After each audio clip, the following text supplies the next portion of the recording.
So hey, so in this video we'll be looking into closures as such. So let's see what closures is. So let's see what MDN has to say. So MDN says that a closure is a combination of function bundled together with references to its surrounding state, the lexical environment, or the you can say the lexical scope. In other words, the closure gives you an access to an outer function scope. So for example, if there is a nested function, for example, this function is inside this function, right? So if you declare, so what it gives is this function actually provides a scope, everything inside that scope to its uh the child function. So actually gives you an access to an outer function scope. So this function display name will be will be able to, I mean, you can say will be able to access everything that is inside this init function scope, right? For example, if there is a variable or something or anything in JavaScript, closure is created every time a function is created. So this init function has form a closure. In that closure, inside the closure, there is a variable, and now there is a function as well. So now this function will be able to access this variable from the scope of this init function, right? So let's see what actually happens as such. So let's copy this itself. Mm, let's paste this, and let's do some modifications. Let me return this function, and let's delete this, and maybe B as such, and maybe I can give it inner for better understanding, and then here the outer name, give name value as such. Let's make it let, and then I can give it a return statement as well, like maybe yeah, maybe B plus name plus B. Let's not give it name. Let's give it some value. So let me edit this, and then let's let outer out equal to outer, and then so it will give me the function. It will return me a function. So let's invoke this with the help of log statement. Log out, log out, then maybe 10, and then let's give it an initial value, maybe 5.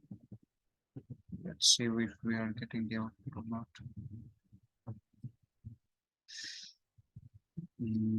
Yeah, name of the local variable. Okay, we are getting 15, right? So what's happening is in the code that we are writing an outer function and we are just returning a function itself, right? So what happens is that this line number, this outer function actually creates a scope. So now this value, this value will first of all find the value in this inner function. When it doesn't get the value in the inner function, it will find that value in the outer scope.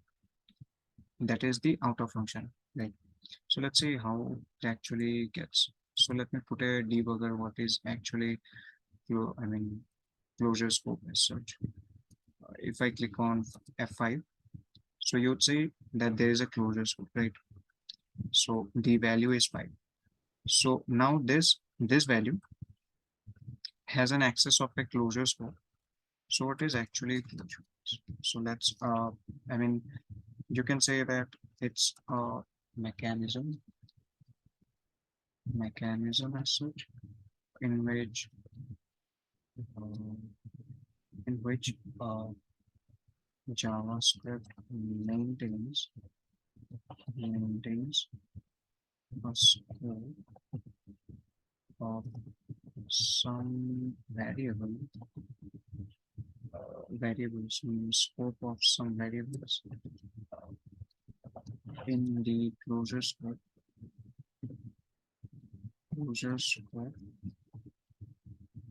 if the particular variable goes out of scope. Now this value is actually out of scope, right? Because inside this I mean curly braces, that is the scope, there is no value. But the thing is, JavaScript actually remembers this, or you can say it is actually building a scope, and it is basically maintaining a scope so that this value actually, I mean, it can actually go outside this inner function scope and then access this value that is in the outer scope, right? I mean the outer function scope. So yeah, there is another. I mean, let me re, let me stop this debugger. So let me. There's another. I mean, example as well. So for example, remembering things. I mean, I was talking about remembering the web values, right? So now this is the similar example as such. So there's a initial value. By default, I have given it a 0 value, and this is a variable that I have reassigned it to the initial value, and there is a function, and I'm just returning this function. Okay, so value is equal to value plus val. So it will basically, so what is supposed to happen is this value, every time I invoke this function, this should remember what is the value of this line number 340 value, right? And on top of that, it will just add the value, isn't it? So now let me comment on this thing. So you can see when I'm invoking this with the value 10, it is giving me 10.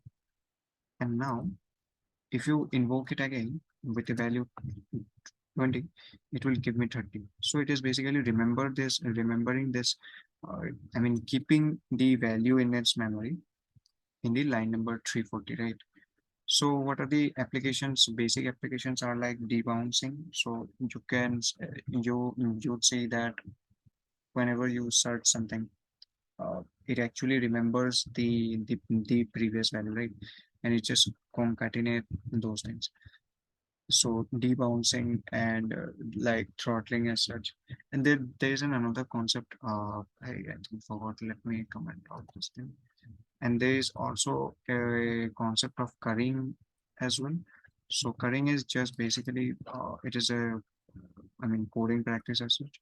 So if I give a value of 10, and if I console.log of just out, if I just invoke the out, so you would say out is not a function. Out, let me comment on this thing.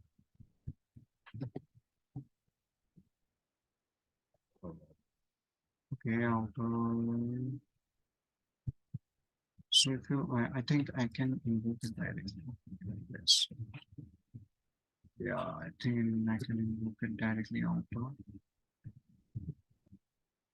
So yeah, if you, so it is basically a concept of currying. So if there is a nested function, for example, if it's the only one function, then you just, so this invocation, the first invocation is for the outer function. And when you again invoke it, it will automatically take the inner function and then invoke it, right? So there's a concept of curry. You can also read the documentation as well. If you find currying, okay, there is not. You can also search for, I think, JS. Yeah, so you can read through it as well, the curry.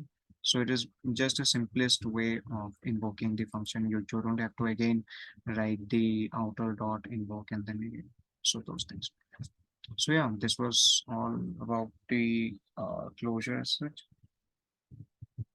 as a summary thing. So yeah, thanks. Thanks, Modi.